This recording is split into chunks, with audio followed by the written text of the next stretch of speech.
ណារឿងមួយដែលគួរហួសចិត្តមែនតើបើសិនបើលោកកឹមសុខបានឃើញនៅក្នុងស្ថានភាពមួយដែលប្រជាពលរដ្ឋភ័យសឹកវេទនាលំបាកសពគ្រប់បែបយ៉ាងរដ្ឋមន្ត្រីក្រសួងកសិកម្មលោកដិតទីណាហ្នឹងមួយរយៈមុនហ្នឹងទៅធ្វើ birthday ទៅធ្វើខួបកំណើតឲ្យលោកហ៊ុនម៉ាណីគេសប្បាយរីករាយមែនតើនៅក្នុងក្រុមសសយកហ្នឹងហើយសាររបស់គាត់រដ្ឋមន្ត្រីកសិកម្មហ្នឹងគឺថាសូមជូនពរឲ្យបងប្រធានហ្នឹងមានសុខភាពល្អហើយដូចថាធ្វើជាមលុបសម្រាប់យុវជននៅចំនួនក្រោយខ្ញុំចិននឹកឃើញថាធ្វើចាំកើតដែរប្រជាពលរដ្ឋរាប់ម៉ឺនរាប់សែនអ្នកកំពុងភៀសខ្លួនលំបាកវេទនានៅក្នុងតង់អត់ឃើញមុខពួកអស់លោកទៅជួបពួកគាត់ទេបែរនាំគ្នាមកធ្វើ birthday អីចឹងទៅនៅក្នុងកន្លែងដែលស៊ីវិល័យនៅក្នុងកន្លែងមួយដែលដូចថាបណ្ឌិតអីចឹងទៅនេះហើយជារឿងមួយដែលពិបាកទទួលយកសម្រាប់ប្រជាពលរដ្ឋខ្ញុំឃើញប្រជាពលរដ្ឋច្រើនណាចូលទៅ comment ថាឲ្យមកចុះមកជួបពួកគាត់ផងហើយរឿងបច្ចេកទេសរឿងកសិកម្មរឿងដោះស្រាយរឿងស្បៀងអីនេះប្រកាសជាត្រូវរឿងកសិកម្មរឿងអីនឹងពាក់ព័ន្ធហើយក្រសួងកសិកម្មក្រសួងអីហ្នឹងហើយមិនធ្វើរឿងហ្នឹងទេបែរទៅជាគិតរឿងធ្វើ birthday ធ្វើខួបឬមួយក៏កម្មវិធីអីហឹកហាក់ទៅវិញហាក់ដូចជាប្រមាថទឹកចិត្តហើយនឹងស្ថានភាពរបស់ប្រជាពលរដ្ឋនឹងខ្លាំងមែនទែនលោកកឹមសុខនិយាយដល់រឿងលុយកាក់ហ្នឹងបើនិយាយពីរឿងអួតនឹងមហាកម្ពុជាអួតគ្មានអ្នកណាអួតជាងលោកហ៊ុនសែនទេបើយើងនៅចាំនៅពេលដែលនិយាយពីរឿងប្រមូលពន្ធប្រមូលអីនេះណាគឺថាគ្រប់ពេលគ្រប់កលៈទេសៈទាំងអស់កម្ពុជាប្រមូលពន្ធលើផែនការរហូតកម្ពុជាមានទុនបំរុងប្រហែល1000លានដុល្លារអញ្ចឹងទៅសម្រាប់ដោះស្រាយបញ្ហាប្រឈមដោះស្រាយគ្រោះមហន្តរាយអីផ្សេងខ្ញុំចង់ដឹងថានៅក្នុងស្ថានភាពបែបហ្នឹងដល់ដំណាក់កាលហ្នឹងហើយតើលុយអស់ហ្នឹងអាចគួរបញ្ចេញបានទេឬមួយក៏ទីបំផុតទៅរដ្ឋាភិបាលអត់មានលុយទេក៏ទុកបដ ாய் ឲ្យស្ថានភាពហ្នឹងកាន់តែរ៉ាំរ៉ៃទៅបាទយើងអត់ដឹងច្បាស់ថាពួកគាត់មានលុយពិតប្រាកដឬក៏អត់ណាប៉ុន្តែបើទោះបីជាពួកគាត់មានលុយឬពួកគាត់គ្មានលុយសុទ្ធតែរឿងបោកទាំងអស់បើពួកគាត់មានលុយហើយគាត់មិនជួយបានន័យថាបោកប្រជាពលរដ្ឋបើពួកគាត់មិនមានលុយហើយនិយាយថាមានលុយក៏ដូចជាបោកប្រជាពលរដ្ឋកំឡាប្រជាពលរដ្ឋដូច្នេះអានយោបាយនេះគេថាបោកប្រាស់រហូតបោកប្រាស់ដើម្បីបន្តអំណាចមិនមែនជួយប្រជាពលរដ្ឋដើម្បីបន្តអំណាចហើយយើងក៏សម្គាល់មួយភាពគឺហាកក្រឹកក្រែកដែលពួកគេកំពុងធ្វើគឺប្រមាថមើលងាយប្រជាពលរដ្ឋសម្បើមចាត់ទុកប្រជាពលរដ្ឋមិនស្មើសក្តិភាពអ្វីដែលក្រុមលោកហ៊ុនសែនលោកហ៊ុនម៉ាណែតបានធ្វើនេះយើងគិតមើលមកដល់ពេលនេះហើយតើប្រជាពលរដ្ឋបានឮតែថាមន្ត្រីណាមួយដែលទទួលបន្ទុកខាងត្រួតត្រាហ្វាំមូលនិធិឬក៏លុយសម្រាប់ជួយប្រជាពលរដ្ឋភៀសសឹកមន្ត្រីណាមួយអ្នកទទួលខុសត្រូវវាអត់មានហើយនាំគ្នាប្រសេកប្រសាទយកមុខរៀងខ្លួនរដ្ឋមន្ត្រីកសិកម្មទៅដើររៃយកមុខផ្សេងទៅ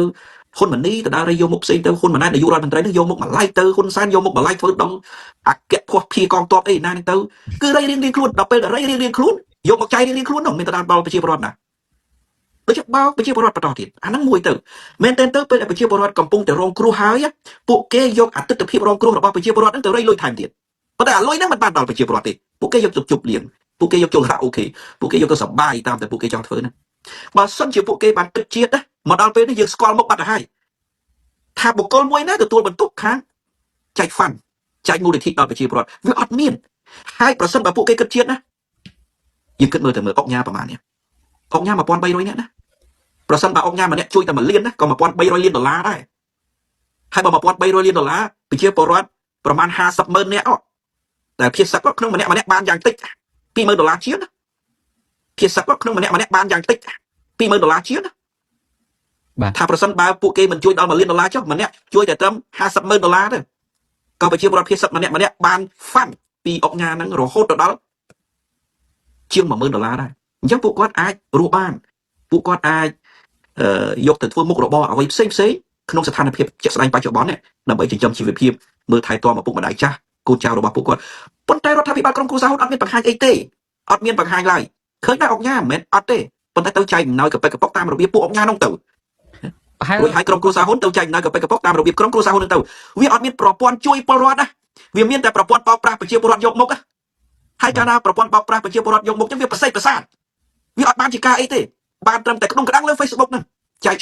share ចុះឡើងបោកប្រាស់ប្រជាពលរដ្ឋបន្ថែមទៀតតែប៉ុណ្ណោះកន្លែងនេះខ្ញុំបានសាកសួរប្រជាពលរដ្ឋជាហូហែដែរខ្ញុំឃើញគាត់សារផុសវីដេអូតាក់ទងនឹងទៅទទួលជំនួយលោកកឹមសុខហើយរឿងនេះជារឿងមួយដែលគួរឲ្យហួសចិត្តមែនទែនជួនកាលទៅអង្គុយក្រោមកម្ដៅថ្ងៃក្តៅហែងតាំងពីម៉ោង7ព្រឹករហូតដល់ម៉ោង1 ដល់ 10ព្រឹកបានបំបុក2កំប៉ុង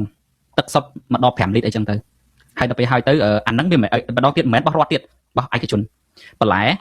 ែត្រីសាច់អីមួយចំនួនដែលពួកគាត់ត្រូវការជាចាំបាច់ដើម្បីបរិភោគហ្នឹងអត់មានពីរដ្ឋទេដែលបានហ្នឹងបានពីចេះទៅវិញបានពីប្រជាពលរដ្ឋខ្លះដែលគាត់និយាយពីការលំបាករបស់គាត់តាម social media ហ្នឹងតាមបណ្ដាញសង្គម Facebook ហ្នឹងក៏ដូចថាមានសប្បុរសជនមានជាខាងសាសនាអីចឹងទៅវិញវិហារសាសនាអញ្ចឹងទៅគេចែកចម្លែកចឹងទៅវិញដូចថាវិហារសាសនាខាងគ្រិស្តសាសនាឬមួយក៏វត្តអារាមអីចឹងជាអ្នកដែលដើរតួនាទីជួយចឹងទៅវិញប៉ុន្តែបើថាឲ្យពីរដ្ឋហ្នឹងគឺអត់មានទេហើយដូចខ្ញុំនិយាយចឹងមុខ2កំប៉ុងទឹកសុប5លីត្រអី ក្នុងសមាជិកគ្រួសារដែលពួកគាត់នៅក្នុងតង់មកតង់មាន2គ្រួសារអញ្ចឹងទៅហើយយើងគិតថាគាត់ហូបយ៉ាងម៉េចអីយ៉ាងម៉េចហើយរឿងត្រីខរឿងមីរឿងអីនេះមិនមែនបានមកជាប់លាប់ទេបាទបានមកនោះបានមកតែពីដំបូងទេនៅពេលដែលយើងសាកសួរពួកគាត់ទៅហ្នឹងគឺมันបានមកឲ្យជាអចិន្ត្រៃយ៍ដែលពួកគាត់អាចអាស្រ័យបានទេដូច្នេះហើយបានថាការកុហកនេះការបោកដែលលោកកឹមសុខបានមានប្រសាសន៍ហ្នឹងគឺជាការពិតហើយអ្វីមួយដែលយើងគួរឲ្យអស្ចារ្យទៀតហ្នឹងគឺបើនិយាយពីស្ថានភាពដែលលោកកឹមសុខមានប្រសាសន៍បាញ់មិញតាក់ទងទៅនឹងរឿងលុយកាក់រឿងអីហ្នឹងខ្ញុំចេះនឹកឃើញចេះថាប្រហែលជាដោយសារតែពាក់ព័ន្ធទៅនឹងរឿងខ្លះដែលរឿងប្រតិកម្មឆបោកអនឡាញយើងចាំទាំងអស់គ្នាកាលពីនៅក្នុងវិបត្តិ COVID-19 និយាយពីថាពួកអ្នកមានមហាសេដ្ឋីអង្គញាអីធំៗនឹងចាប់ផ្ដើមឲ្យម្នាក់2លាន1លាន3លានអីចឹងលោកកឹមសុខប្រហែលនៅចាំហើយកន្លះលានអញ្ចឹងយ៉ាងហោចអន់ផុតក៏កន្លះលានដែរដល់ពេលឥឡូវបាត់អាចចំណែកអស់ហ្នឹងនៅពេលដែលប្រជាពលរដ្ឋរាប់សែនអ្នកកំពុងអភិសិទ្ធហ្នឹងហើយកម្ពុជាកំពុងតែជាប់ទៅនឹងរឿងឧក្រិដ្ឋកម្មឆបោកអនឡាញមនុស្សដែលនៅជុំវិញក្រុមគ្រួសារតកូលហ៊ុននឹងខ្លះហ្នឹងត្រូវបានអាមេរិកដាក់ទណ្ឌកម្មបកកទ្រព្យសម្បត្តិអីចឹងទៅទៀតលុយហ្នឹងហាក់ដូចជាលែងមានចរន្តតែម្ដងអាលុយរាប់លានហ្នឹងលែងឃើញមានទៀតដែរអង្គញាធំអង្គញាសេះហោះមួយចំនួនហ្នឹងឥឡូវនេះស្ងាត់អីចឹងតែម្ដងចំណុចនេះលោកកឹមសុខមានយោបល់យ៉ាងម៉េចដែរបាទប្រព័ន្ធអក្រិតកម្មគេហៅថាប្រព័ន្ធដឹកនាំបែបអក្រិតកម្មរដ្ឋហ្នឹងគឺគេប្រើឈ្មោះរដ្ឋយកទៅគម្រាមពលរដ្ឋធ្វើបាបពលរដ្ឋហើយអក្រិតកម្មរដ្ឋនេះមានទាំងប្រព័ន្ធជំនួយមានទាំងប្រព័ន្ធនយោបាយមានទាំងប្រព័ន្ធសង្គមប្រព័ន្ធជំនួយគេឆបោកតាមអនឡាញអញ្ចឹងទៅហើយគេយកលុយទាំងអស់នោះទៅឃោសនាឬក៏ទៅចែកចាយគឺថាតាមរបៀបពួកគេដោយបាត់បង់ប្រជាពលរដ្ឋប៉ុន្តែនៅពេលដែលប្រជាពលរដ្ឋតវ៉ាគឺគេគម្រាមកំហែងអានេះគេថាប្រព័ន្ធអក្រិតកម្មរដ្ឋហើយក្នុងស្ថានភាពដែលប្រទេសកម្ពុជាដឹកនាំបែបប្រព័ន្ធអក្រិតកម្មរដ្ឋបែបនេះណា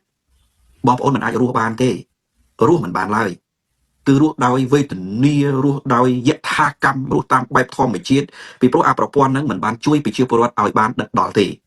ប្រព័ន្ធហ្នឹងបំផ្លាញប្រជាពលរដ្ឋមិនមែនត្រឹមតែមិនជួយទេគឺបំផ្លាញប្រជាពលរដ្ឋ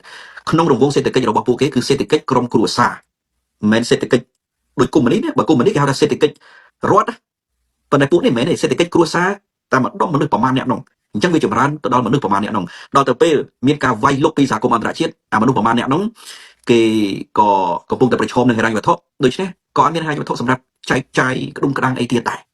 ម្ល៉េះហើយប្រព័ន្ធអក្រិតកម្មរដ្ឋបែបនេះគឺធ្វើបាបប្រជាពលរដ្ឋសេដ្ឋកិច្ចមិនរីកចម្រើនដល់ទៅពេលជួបគ្រោះគឺអត់មានអ្វីជួយប្រជាពលរដ្ឋទេបងប្អូនឃើញហើយអត់មានអ្វីជួយប្រជាពលរដ្ឋឡើយហើយការដឹកនាំបែបអក្រិតកម្មរដ្ឋបែបនេះណាគឺពោពេញទៅដោយអំពើពុករលួយនិងការបោកប្រាស់អំពើពុករលួយពេញផ្ទៃក្នុងជាតិហើយរបាយការណ៍ថ្មីនេះមានការស្ទាបស្ទង់អំពីពុករលួយនៅប្រទេសកម្ពុជាហ្នឹងគឺលោកហ៊ុនសែនបានតែ2បន្ទុកក្នុង10បន្ទុកទេបានន័យថាដឹកនាំប្រទេសកម្ពុជាជាង2ឆ្នាំនេះប្រឡងបានតែ2បន្ទុកទេណាលោកហ៊ុនម៉ាណែតបាទប្រឡងបានតែ2បន្ទុកទេជាង2ឆ្នាំមកនេះក្នុង10បន្ទុកប្រឡងបានតែ2បន្ទុកទេបានន័យថាធ្លាក់បើយើងប្រៀបធៀបទៅនឹងការសិក្សាណាអា2បន្ទុកហើយ1បន្ទុកនិង0បន្ទុកហ្នឹងដូចតែគ្នាទេណាប្រហែលតែគ្នាទេណាបើយើងធ្វើខុសទាំងអស់គ្រូកាចឲ្យ0ហើយគ្រូយកយល់បន្តិចតួចឲ្យថ្លៃទឹកបិច1គ្រូខ្លះចិត្តតលាយខ្លាំងឲ្យថ្លៃទឹកបិច2ដូច្នេះអាបន្ទុក0 1 2ហ្នឹងគឺធ្លាក់ងើបមុខមិនរួចទេបន្ទុកដែលអាចធ្លាក់ងើបមុខរួចគាត់តែដល់កម្រិត3ឬ4អាហ្នឹងគេជួយស្រោចស្រង់បានណាជួយខ្លះទៅអាចជាប់ប៉ុន្តែហ៊ុនម៉ាណែតជាង2ឆ្នាំមកនេះបានតែ2បន្ទុកទេបានន័យថាបានតែថ្លៃទឹកបិចទេអត់មានគុណភាពក្នុងការដឹកនាំប្រទេសជាតិឡើយដូច្នេះអានេះថាប្រព័ន្ធអក្រិតកម្មរដ្ឋកែមិនចេញទេប្រព័ន្ធនឹងពោពេញទៅដោយអំពើពុករលួយហើយលុយកាក់ដែលចេញគឺចេញតាមចក្ខរន្តនៃខួរក្បាលរបស់មេដឹកនាំនិងប្រយោជន៍របស់មេដឹកនាំពេលណាដែលប្រយោជន៍មេដឹកនាំមិនបានធំដុំគឺគេអត់បញ្ចេញទេតាមពិតលុយអក្រិតកម្មឆ្លងដែនគេនៅតែមានទេមិនគេអត់មានទេគេនៅតែមានដដែលទេគ្រាន់តែគេមិនបញ្ចេញគេទុកធ្វើអីគេទុកជួយការពារអំណាចរបស់គេទិញអាវុធចិញ្ចឹមកម្លាំងដើម្បីការពារអំណាចអ្វីដែលគេកំពុងធ្វើគឺយកលុយហ្នឹងទៅចិញ្ចឹមកម្លាំងទិញអាវុធសម្រាប់ទប់ស្កាត់ប្រជាពលរដ្ឋតវ៉ាប៉ុណ្ណឹងលោកកឹមសុខខ្ញុំនឹងបន្តទីទៀតតកតងទៅនឹងរឿងការនិយាយថាសាកសួរលោកអំពីរឿងអ្វីដែលរដ្ឋាភិបាលកំពុងធ្វើប៉ុន្តែខ្ញុំចង់ឲ្យលោកបានស្ដាប់នៅសម្រងសម្ដីរបស់លោកហ៊ុនម៉ាណែតមួយសិនអ្វីដែលលោកហ៊ុនម៉ាណែតលើកឡើងហ្នឹងគឺតកតងទៅនឹងឆ្លើយតបនឹងអ្វីដែលលោកកឹមសុខសួរអំបញ្ញមិញហ្នឹងដែរតាមពិតទៅណាបង្កើតគណៈកម្មការជំនាញផ្នែកណាដើម្បីដោះស្រាយស្ថានភាពរបស់ពលរដ្ឋភាគសឹកឬមួយក៏ស្ថានភាពវិវាទព្រំដែននេះហើយគាត់និយាយដែររឿងខ្លះគឺថាគាត់មិនអាចនិយាយចេញបានទេដូច្នេះសូមឲ្យលោកកឹមសុខស្ដាប់សម្ដីរបស់គាត់ទីសិនចាំខ្ញុំសាកសួរលោកបន្ថែមទៀតបាទរាល់ការសម្រេចចិត្តរបស់រាជរដ្ឋាភិបាលគឺយើងសម្រេចចិត្តគ្រប់ជំហានទាំងអស់គឺដោយការទទួលខុសត្រូវត្រឹមត្រូវវាយតម្លៃច្បាស់លាស់នៅក្នុងមុខព្រួយដែលត្រូវគិតគូរទាំងទឹកដីទាំងប្រជាពលរដ្ឋរបស់យើងទាំងកងកម្លាំងរបស់យើងក្នុងពេលតែមួយយើងអាចសម្រេចចិត្តជ្រើសរើសជំរើសតែមួយគត់អត់អាចមានជំរើសដូចអ្នកចូលខមមិនដែលថាតាមអារម្មណ៍ហើយក៏អត់ខុសទេព្រោះអារម្មណ៍ជាខ្មែរគាត់មានសិទ្ធិឈឺឆាប់មានសិទ្ធិខឹងមានសិទ្ធិបញ្ចេញមតិរបស់គាត់ហើយវាអត់មានប៉ះពាល់អីទៅដល់ស្ថានភាពឬមួយក៏ការឆ្លើយតបដែលបង្កើតជាស្ថានភាពនៅលើដីដោយការសម្រេចចិត្តរបស់រាជរដ្ឋាភិបាល លោកនាយករដ្ឋមន្ត្រីហាត់ការបាននិយាយថាគាត់គិតណាស់រដ្ឋាភិបាលគាត់គិតណាស់កំពុងតែធ្វើណាស់គាត់ថារឿងខ្លះហ្នឹងមិនអាចនិយាយបានទេចាំមានពេលឱកាសណាមួយនោះចាំគាត់និយាយជាសាធារណៈឲ្យប្រជាពលរដ្ឋដឹងអញ្ចឹងណាតើលោកកឹមសុខយល់យ៉ាងណាដែរចំពោះការលើកឡើងរបស់គាត់នេះបាទ រឿងដែលមិនអាចនិយាយបានមានតែមួយចំណុចទេគឺយុទ្ធសាស្ត្រកងទ័ព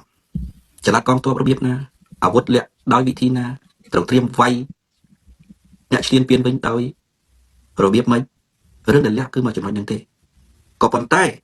ការជួយប្រជាពលរដ្ឋអត់មានអ្វីត្រូវលាក់ឡើយជួយប្រជាពលរដ្ឋត្រូវជួយមែនទែនជួយឲ្យបានប្រកបប្រជាបង្ហាញផែនការវាមិនដែលផែនការអភិវឌ្ឍឬផែនការជួយប្រជាពលរដ្ឋអាណាមិនអាចបង្ហាញបានទេអញ្ចឹងប្រទេសនៅអឺរ៉ុបគេដោះស្រាយយ៉ាងម៉េចគេដឹកនាំយ៉ាងម៉េចគេអភិវឌ្ឍប្រទេសគេយ៉ាងម៉េចរឿងរ៉ាវតាក់ទងនឹងការអភិវឌ្ឍប្រជាពលរដ្ឋនិងជួយប្រជាពលរដ្ឋគេផ្ដល់ជំនួយជូនប្រជាពលរដ្ឋឲ្យគេសួរប្រជាពលរដ្ឋថាតើជំនួយដែលរដ្ឋាភិបាលផ្ដល់ឲ្យហ្នឹងពិតជាបានផលប្រយោជន៍ហើយប្រជាពលរដ្ឋពេញចិត្តទេគេសួរអញ្ចឹងទៀត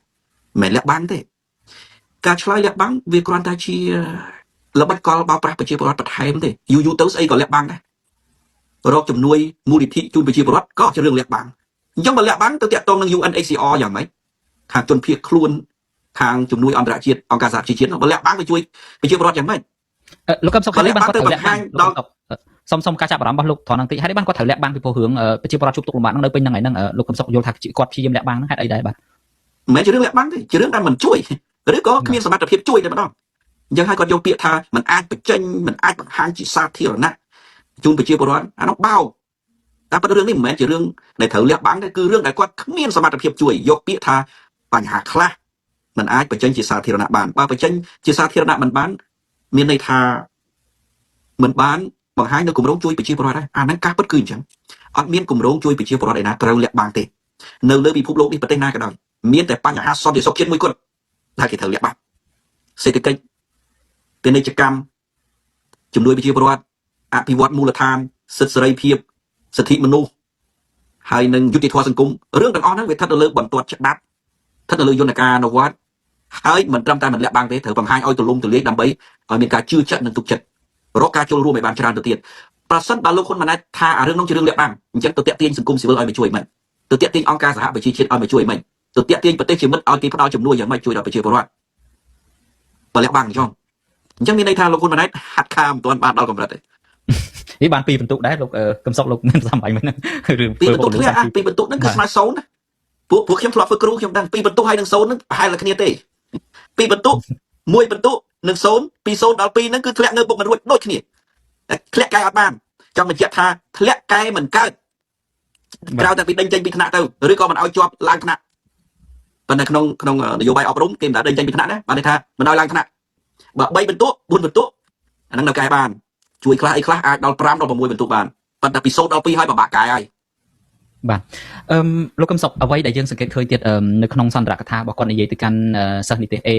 កាលពីថ្ងៃទី10កុម្ភៈហ្នឹងភាគច្រើនអ្វីដែលគាត់និយាយក៏មានលាយឡំដោយការកុហកហ្នឹងច្រើនមែនទែនដែរលោកកឹមសុខបានមានប្រសាសន៍អញ្ចឹងហើយសូម្បីតែនៅក្នុងសម្រងសម្ដីដែលយើងចាក់ផ្សាយបំបញ្ញមិញហ្នឹងគាត់និយាយថារដ្ឋាភិបាលគិតគូរអញ្ចឹងទៅហើយมันអាចធ្វើទៅតាមអ្វីដែលប្រជាពលរដ្ឋហ្នឹងយល់ឃើញមួយក៏ចង់បាននោះទេហើយប៉ុន្តែគាត់និយាយថាហ្នឹងវាជាសិទ្ធិរបស់គាត់ទេសិទ្ធិរបស់ប្រជាពលរដ្ឋគាត់ចង់និយាយអីក៏បានដែរវាជាសិទ្ធិប្រជាមតិរបស់គាត់អានេះគឺជាការបោកប្រាស់មួយទៀតដែលយើងមើលឃើញពីសំណាក់លោកហ៊ុនម៉ាណែតពីព្រោះអីតាំងពីទំនាស់ព្រំដែនកម្ពុជាថៃនឹងផ្ទុះខ្លាំងមកតាមរបាយការណ៍របស់សង្គមស៊ីវិលរកឃើញថាមានអ្នកដែលបញ្ចេញមតិដោយសារតែរឿងព្រំដែនហ្នឹងគឺប្រហែលជាជិត20នាក់ហើយដែលត្រូវបានអាជ្ញាធររបបដឹកនាំរបស់គាត់ចាប់ដាក់ពន្ធនាគារហើយការបញ្ចេញមតិហ្នឹងដោយសារតែគាត់ជាខ្មែរហ្នឹងគាត់មានអារម្មណ៍ឈឺចាប់មានអារម្មណ៍ថាចង់បានយុត្តិធម៌សម្រាប់ប្រជាជាតិគាត់យើងរងគ្រោះដោយការឈ្លានពានពីថៃហើយវាទៅជារងគ្រោះដោយសារតែអ្នកដឹកនាំរបស់យើងមកតង់ទៀតហ្នឹងគឺថាចាប់ដាក់ពន្ធនាគារនៅពេលដែលយើងបញ្ចេញអារម្មណ៍តែយើងជាជនរងគ្រោះហ្នឹងអាហ្នឹងវាដូចជាសង្ឃមិនដែលឃើញមាននៅលើលោកកឹមសុខបាទលោកហ៊ុនម៉ាណែតកំពុងធ្វើខ្លួនជាអ្នកជំនាញបោកប្រាស់ទេមិនមែនធ្វើខ្លួនជាអ្នកដឹកនាំប្រទេសឡើយហើយបើគាត់ហាត់ការទៅធ្វើជាអ្នកជំនាញបោកប្រាស់នោះមិនអាចជាប់នៅក្នុងបេះដូងប្រជាពលរដ្ឋជាអ្នកដឹកនាំប្រទេសទេហើយកាលណាមិនជាប់នៅក្នុងបេះដូងប្រជាពលរដ្ឋអលំអលាយថ្ងៃណាមួយមិនខានទេរបៀបគាត់នេះគ្មានអ្វីក្រៅពីបង្ហាញនៅគំនិតតែពីរយ៉ាងនេះម្យ៉ាងគឺបំផុសនៅព័ត៌មានឬថ្លែងនៅពាក្យទាំងឡាយណាដែលអាចបន្តបោកប្រាស់ប្រជាពលរដ្ឋរួចម្យ៉ាងវិញទៀតបើថាពាក្យបោកប្រាស់នោះអាការបន្លំនោះគ្មានប្រសិទ្ធភាពទេគឺគម្រាមចាប់ចងចាប់ដាក់គុកដោយលោក